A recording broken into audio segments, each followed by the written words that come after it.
Yash les médines, ça faisait un bail qu'on s'était pas retrouvé sur ce format aussi chill sur ma chaîne, loin de tous ces... Nouveau sujet, nouveau format, les croquis. Ah, les croquis. Une grande histoire d'amour. Franchement, j'adore. Déteste les croquis. Sérieusement, qui aime les croquis? Quel artiste censé adore faire des croquis? Ça va, je m'emballe un peu. Mais tout d'abord, qu'est-ce que c'est qu'un croquis?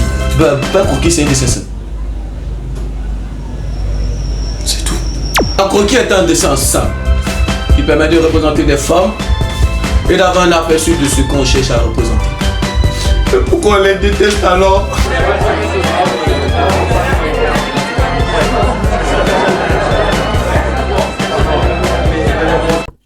Bonjour, faites sans croquis.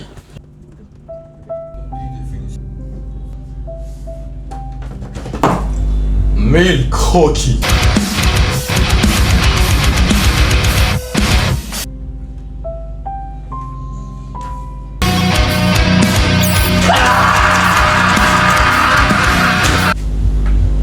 Un million de croquis.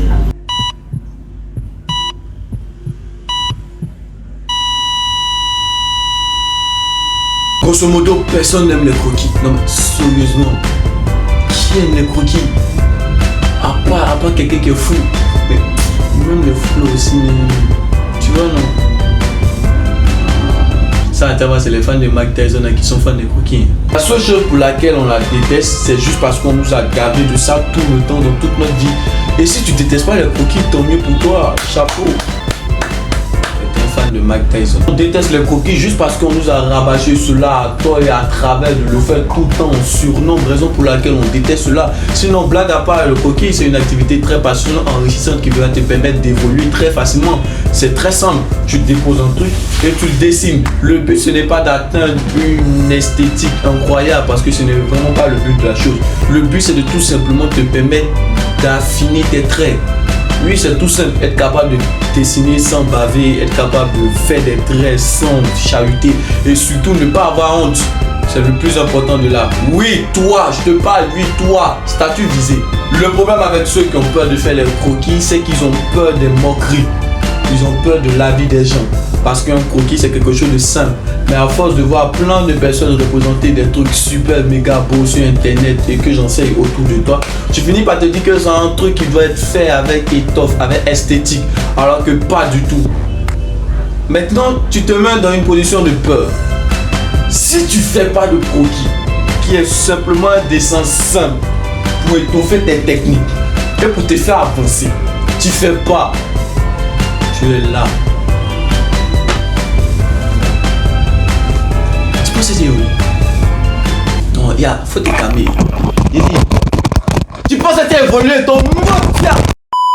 Encore une fois, c'est normal d'avoir peur de dessiner. Encore une fois, c'est normal d'avoir peur de faire des croquis et de le rater devant des personnes. C'est tout à fait normal. C'est tout à fait normal la peur.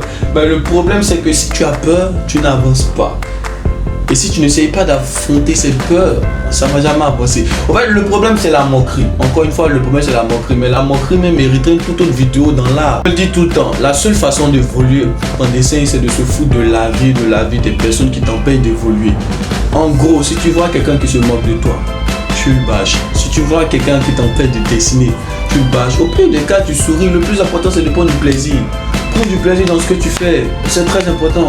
Ouais. En fait, je vais te dire pourquoi on a véritablement peur des croquis. C'est à cause de ces trois types de personnes-là qu'on a peur des croquis. Première personne, les faux critiques.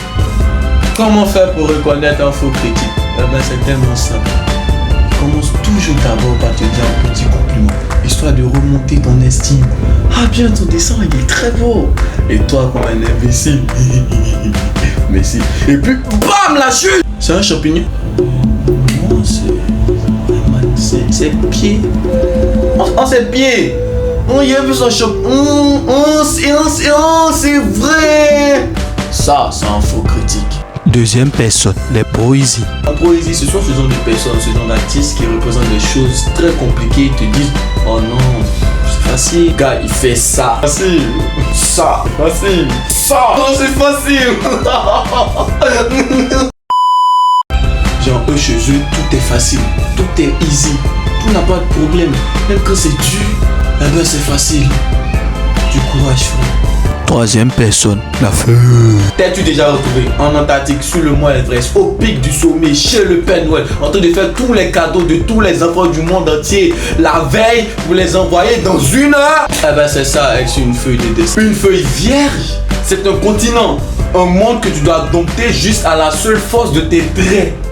Qui est capable de ça? Oh, c'est pas gueule! Sérieux, la chose la plus compliquée pour moi dans un croquis, c'est de débuter. Le début, c'est très compliqué. Et surtout quand tu fais un trait puis ça saute pas. Putain, ça fait chier de merde. Et quand tu te tournes, tu vois ton voisin. Oh! Déjà que quand tu as une image devant toi, c'est compliqué. Quand tu dois imaginer, c'est la merde. Imagine, on te demande de représenter un petit objet sur le monde. Non mais tu as vu où un petit objet qui peut remplir un monde?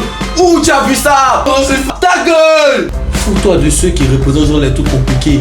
À un moment donné, il faut être capable d'assumer ses faiblesses et d'essayer de les pallier. Si toi, ce que tu veux véritablement représenter, c'est ce qui est compliqué, et bien apprends à souffrir avec plaisir.